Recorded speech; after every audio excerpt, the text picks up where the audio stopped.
Gentlemen, congratulations. This is an Thanks. amazing film. Thanks, Such man. an important message for us to see. Um, It's a dope journal, homie. thank Yeah. Talk about how it affected you and what it meant to you to be part of this project. Like, I know, struggling wise, I would take it home every day. I'm sure that would be hard for you guys to do. So, how did you deal with this process while filming this? I feel like it's something that I've been developing for like 4 or 5 years. Something that I've kind of like I've wrapped my head around. I knew what I was getting ready to get myself into. Developing a script, getting to know Brian. Really educating myself on his work with EJI, his organizations, the cases that he's had. Going down south and actually shooting in Alabama, going to the places, revisiting, walking through actual cotton fields, being in those courthouses, there's a level of energy and weight to those rooms that what happens here, that what has happened. You never really fully drop it. You never fully walk away from it. I think it's a weight that stayed on you throughout the entire time of filming. You didn't want to leave it. You wanted to stay in it. Once you start to get into that place, you want to immerse it. You want to stay in that place as long as you can. And even afterwards, the movie, we're still having these conversations. We're still championing this movie all the way through to the finish line and beyond, because we can't get fatigued. We can't stop having this conversation. That's the only way real change is going to happen, is if you keep going. So, that's why the people that we had involved, the cast, the crew, the producers, the studio, all people that are in it for the long haul. This isn't something that we're just going to stop. You're not going to hear me stop talking about this. We're going to continue to push forward. I'm going to move to the next question because I know you got some more. But that's one of the reasons why I wanted to do it. Jamie, you're amazing in this. What did you go off on? I know you had the book and you had Brian, but were you able to talk to some of the family? No, you know what? I first of all, I relied on Michael, and humbled and honored to be in this film side by side with him, telling this wonderful story. And I got information from Brian. I got things that we saw on video, but then it was just myself, Michael, the director, Destin, fine tuning who Walter would be. Michael. I remember I did one dialect that was a little too southern, and Michael, let's. And it was great to have. It's great because we know each other, so it wasn't like he didn't want me to be like, oh, what you. So having someone just to turn the compass, the artistic compass, a little bit that way meant everything in the world. So by not having Walter around, it was great to have Michael, be a fantastic sounding board, and then when we got on set, it was just off to the races. Gentlemen, I like to call you guys the backbone of this film. Aw. You guys both killed it. You're both busier than ever. Talk about why this story, how it touched you, and why did you take the time to do this one? Because you guys are working crazy. You guys could be doing anything. What was it about this story that it really affected you? Brian Stevenson, getting to help tell his story, I think for both of us was a huge difference maker. And then you add on to that a beautiful script that really focuses an extraordinary book into a 2-hour film. And the script seemed to make all the right choices in terms of how to tell Brian's story and Walter McMillan's story. Great cast, including Rob here, and a wonderful director. This was just irresistible. And I think the movie is an essential one for people to see, and that's the kind of movie you wake up to get to wanting to be a part of. Yeah, I mean, everything Tim just said, just to be a part of some art that can create a positive change in our society as artists and actors.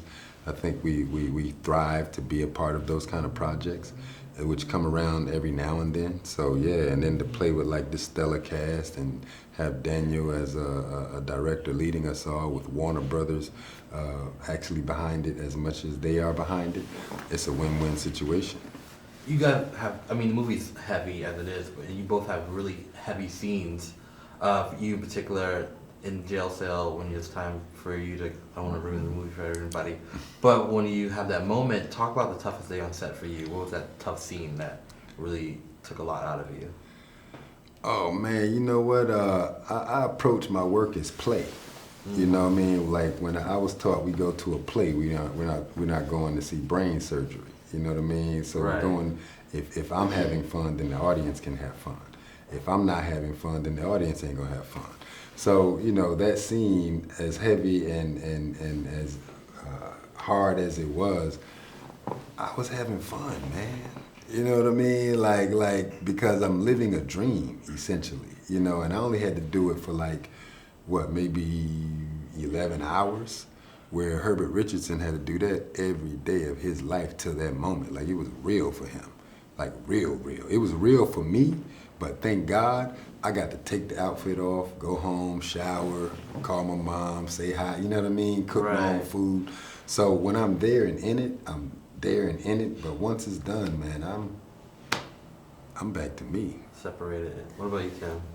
That's healthy for me to do it. That's Yeah. what's healthy for me. You know, everybody has their own process, Yeah. but in my mindset, that's healthy for me. This was just an inspiring character to get to play because he's so well drawn in Brian's book and in the script, and I think there's a sympathetic aspect to the way that he was written that allowed for me to advocate for him and find real justification for some pretty terrible things that he does. And I live for that sort of experience because when I get to play a really well-written, deeply human character, that deepens my own humanity. And for that, I am incredibly grateful, and it's why I'm an actor. Brian, congratulations. Thank you. Such an amazing film. Thank so you. strong, so powerful. The film's based off your amazing book. Yeah. Based off the book, what in the film did we see? Like, what in the book did we didn't see versus the film? Yeah. Well, there's a lot more in the book. I mean, I write about a lot more clients. There are a lot of issues that we couldn't get to in the film that are in the book. You know, we did shoot a scene where Michael went to a jail to meet one of the young kids, and I write a lot about children prosecuted as adults. That's a big part of my work. And we weren't able to fit that into the film just because of length. So the stuff about kids, the stuff about women being prosecuted, the stuff about the mentally ill, doesn't get the screen time that you would want if you read the book. But the team did such an amazing job telling this story of Walter McMillan. And I'm really proud of it. I think, you know, people can see the humanity and dignity of the clients that I represent, the people that I represent. And that for me is really important because I think if we understand that injustice, there's a cost to injustice, there's a weight to injustice, there's trauma, there's abuse, that we'll care more, we'll commit to doing more. And that's so important. There's so many active warriors out there today fighting the good fight. Yeah. What do you think about the modern day social justice warrior? Yeah. Well, I do feel really excited about the generation of people who are coming up, who are lifting their voices. We have new platforms now. We have all of these tools that didn't exist when I was, you know, a young lawyer, and people are taking full advantage of that. We have more advocates and activists and writers and people who care about these issues lifting their voices than any time I can remember in history. That excites me. We just have to remember that we still have to be tactical, we still have to be strategic, we still have to be courageous, we still have to stand when others say sit down, we still have to speak when others say be quiet. We can't do the things we need to do to create justice if we're unwilling to do things that are uncomfortable and inconvenient. And I believe that with the skills and the talent that I now see among so many young justice advocates, we've got a great opportunity to really push this thing forward. Films like this, and when they see us, and Yeah. are what the kind of messages we need out there today. Yeah. How do you think the film will further reach your initiative and the message that you've been pushing for so long? Yeah, well, that's what's so amazing about cinema. It's what's so amazing about filmmaking. You know, a lot of people will see a movie that won't read a book. And so we can reach people that we wouldn't otherwise reach. And I'm just grateful that we have people, you know, like Michael B. Jordan, who care about these issues. I've worked with Ava DuVernay on 13th. There's a whole generation of really talented filmmakers that are making important stories that highlight critically important issues. And we've seen a flood of those this year, and I hope we continue to see that. I want this film to succeed, not only because I want people to know about our work and the clients that I represent, but I also want Hollywood to make more films like this. There are a lot of stories just like this one that we need to know and understand if we really want to create the kind of just society that we believe in.